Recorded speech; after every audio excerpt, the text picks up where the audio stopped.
Hello everyone, stuni ni khonjong kisat ti zarum tale mu thilu lhagao kidang camera footage akona ani kimudo hosu ana ve khomo hitin ana sei khom kitaw hitin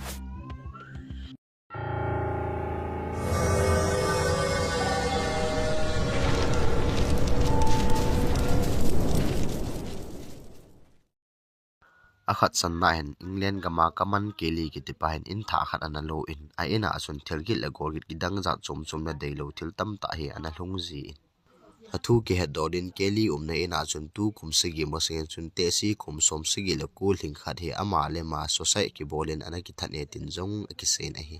hichi ja ko nin jong hi chin hi hung hoi si he tin jong ana sei jive kelin jong ni khat inam pe nin thilgi la gorgit azana hi la aman jong a phone a chun record a bolen aga vele tan hi le ta bang thil hi ana tu in a hi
a in sunga thilgil le golgit hozo si hi iza theivin amasang ta hen kon jong hi po khurin ahung ke khana hil ama jong hi asuki chal he na hi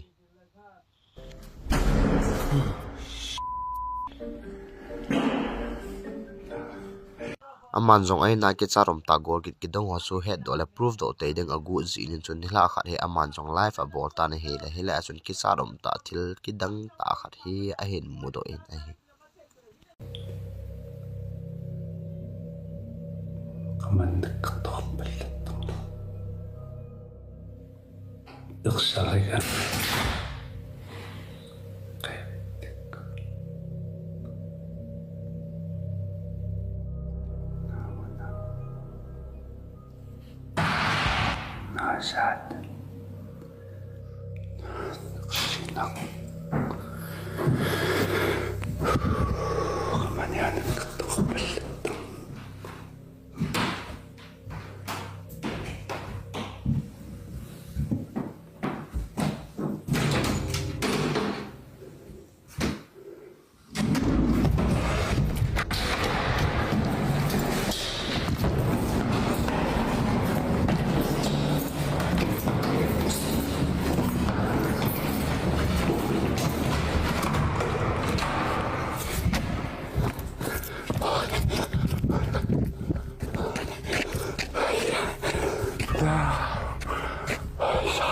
Pingin siya. Pingin siya. Pingin ini.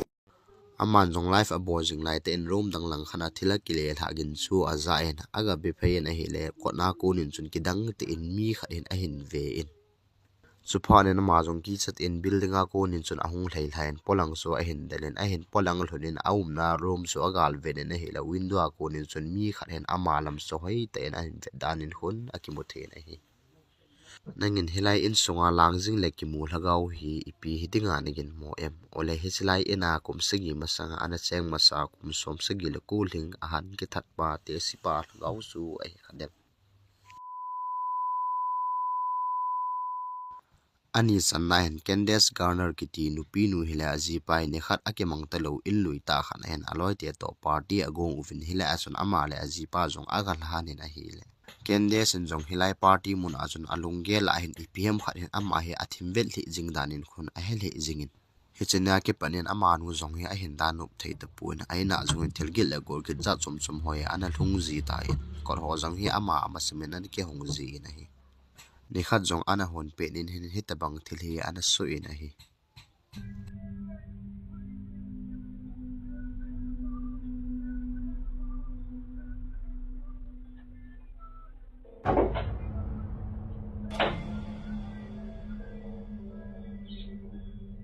khat vei to ahung khi la in wang sun ima aboi war nai puin a hen ni vei zen ahung khi la in wang adian zal thim he jing ta na hi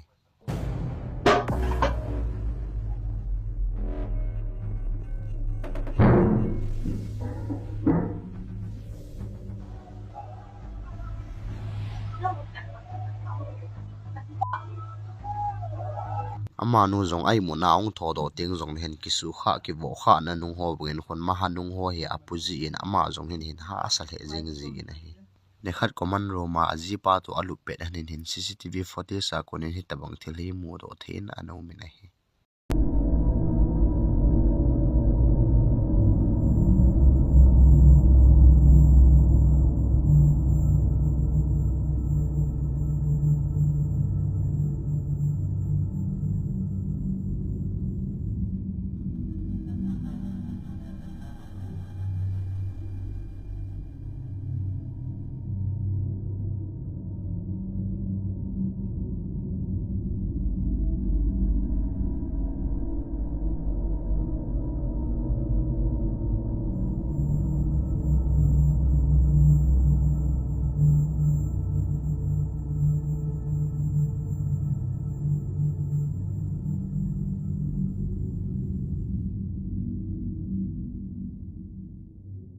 helaya ai mut pet hanin hin akyang hi asamin ahung ki tau da min mu thailo thil khat hin akyang hi a he klep pi danin khon ahung ki lengin ama zong na san ahung pengin hila aji pa chu ahung khangin aji pan zong akyang chu alui la pi wang wen asasa le na hi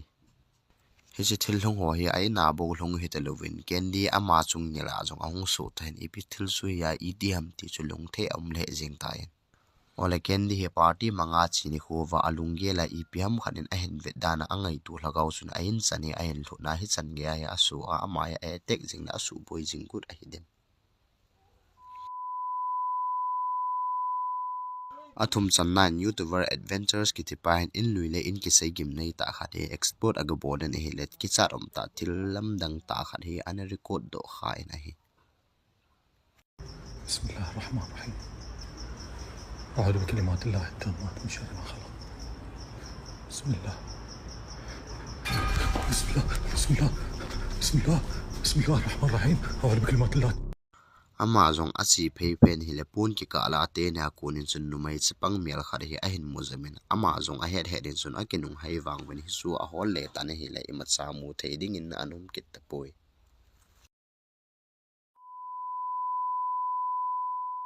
ali sannain ipigam a hi wang a ki hepuin a hin pusal mi khar hi zanai mut pe ni hin alup na nu hi a ki chum chum jing jin ama zong a thau duin alup na nu so a ven hi le ti zarum ta thil hi asuina hi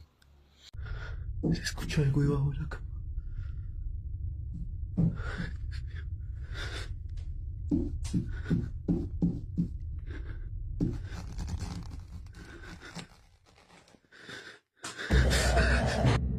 aman zong alup na nu chu a ven hi le ima mu thei ding chula ahum puin sam kha chuin ki chat mel put ta khat hi ahung da doin ama zong a ki chal he jeng na video yong hila chuna ne ki kat la ta na hi he video he ata hi mong ti wang su ka sei nom pui a hin la ki chat ta thil su khat wang hi anga channan philippine ga majeri ki tipain a taxi to na hin ni khat he thil lam dang ta khat hi ana tu in hi chi thil su ipi ham ti su ana ve khom hultin ana sei khom ki do he ti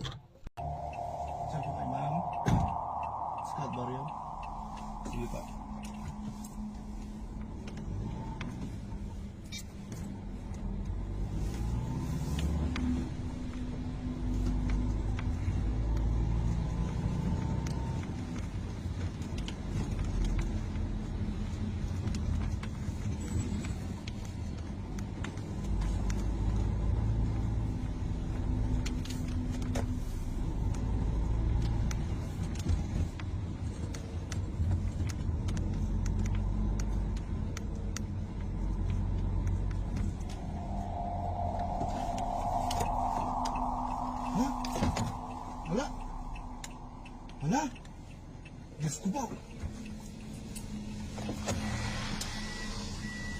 Wala. Multa tayo nasakay ko ah. Ay,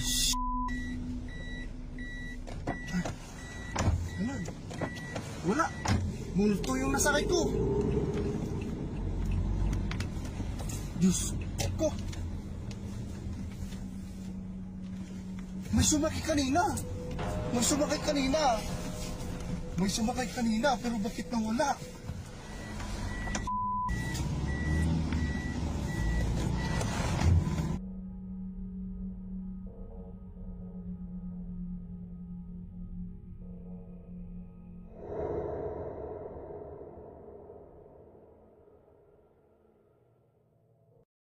Hila taxi kot ake hona kinung kha kiti imuthei su ke venahi ama nu zongen scout berry kiti munason ai puin te ai ana seida na hi ama zongen ain phei to le na hi la hin sam khat zongen aman zong anung long so anung ven na hi le ami pu nu so anam ta puin ama zong lung don le ki cha thu in lung ling lau ti in gari so ain ha tu le hi tin chun ahung zam na ki zong sai na lung zong adong le zeng ki cha le lung tun tu thon hi tin chun ahung zam zeng na hi ama pana saina chun alal war ji din chun ami pu ding nu jong so hoi ten ana vese se pu na hi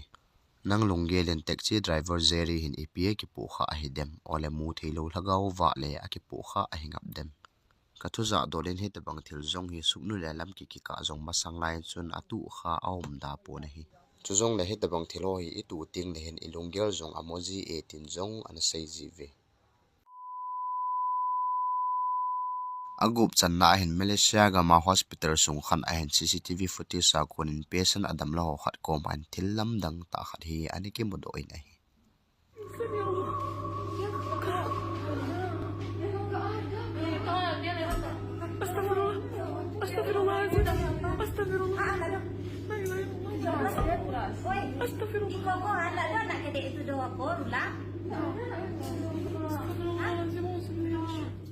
camera footage sa konin pesan adam lo nu ko mahin sapang hidinga kilom avam ngan khat adin hi akimutin hin la aswa ga lut hole akoma mon ema anamu thei puvin tongjong atong kha thei puvin ahi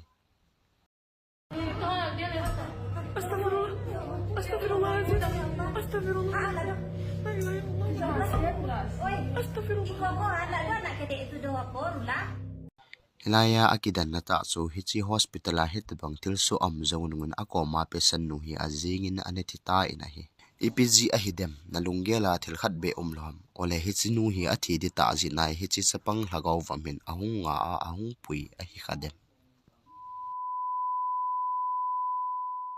asagi sanna hen Angela kitinu hi zan pung somvelin ina asanga aumin ahila ain kot bero su ahung kisugingin aman jong ajipa hidingin aging chain honglu te nan te tin chun hitin chun lim sa lo winam sai ahin koima ahung lot ke lo pha ten CCTV camera konin chun aven hile kitsa la lam dangum ta thil hi anumudo in ahi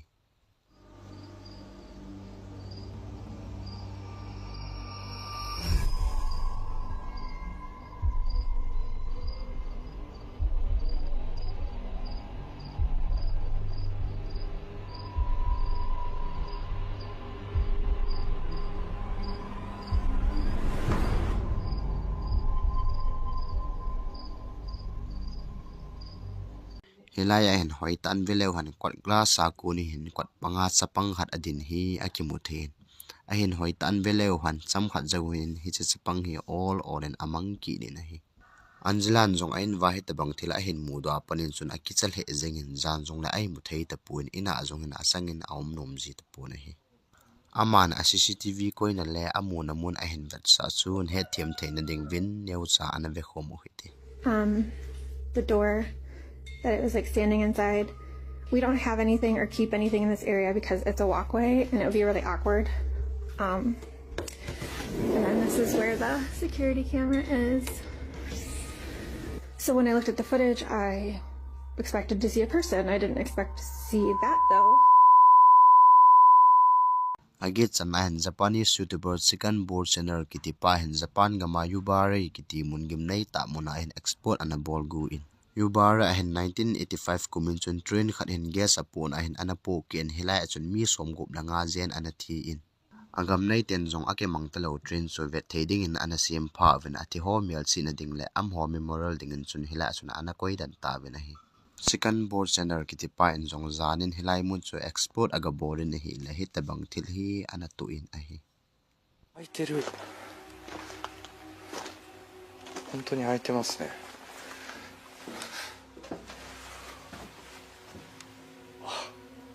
古い車両となってますが、これ扉閉めますね。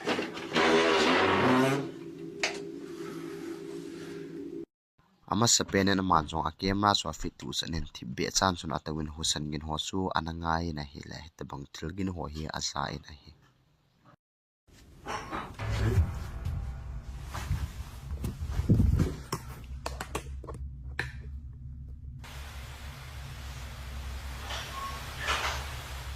何この音。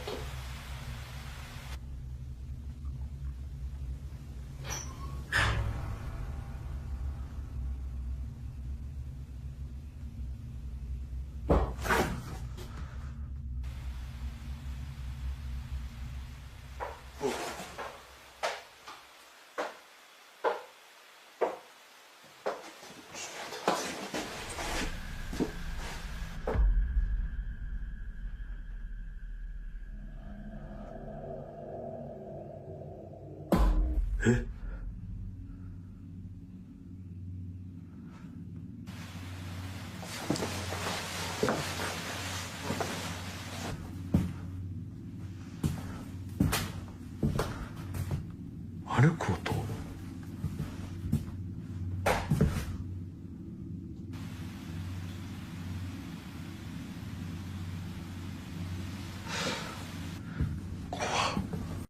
Hilai ahin thilgil a golgit ho hi akiza en ak hello thil kharin ama lang hi ahin nai phei tul tul danin ko na he thi izingin aman jong lungneu na anei phaten chun hilai mun chu dal hain in lam su anikile ta en ahi ahin hilaya aman he jong a he do lo le amu do lo thil khat YouTube lama upload zonunga a version ahin sia ko na thil ki mu do kidang ta khat hi ana umin ahi 検証しますが、まあそういうスポットではないということで、何かが映るようなものはないのではないかと思います。なんか音するな。いや、定点をセットしたいと思います。 namu them hilaya ama pheiwa wa pe hin ajit lama hin mi khat atau hi akeng akimuthen ahi ahin la anung lama gorgin aza akinung hai phatin chun ima mu theiding omkit boy chuzong le hechima sanga achi pheipe nin jong chu ima cha mu theiding anum pui I ti le tu ka chu hi chu anum theya akinung hai pe na jong chu mu theilowa anum thei ahi dem gin chat ango thei pen wang chu hilaya ane thi ho lhagao hiding ahi Suzong la loi te ho tu ne ading in hin hi chanin akitsai tai ngailu na nei ta like subscribe share ne bol pi ding win ke hin te me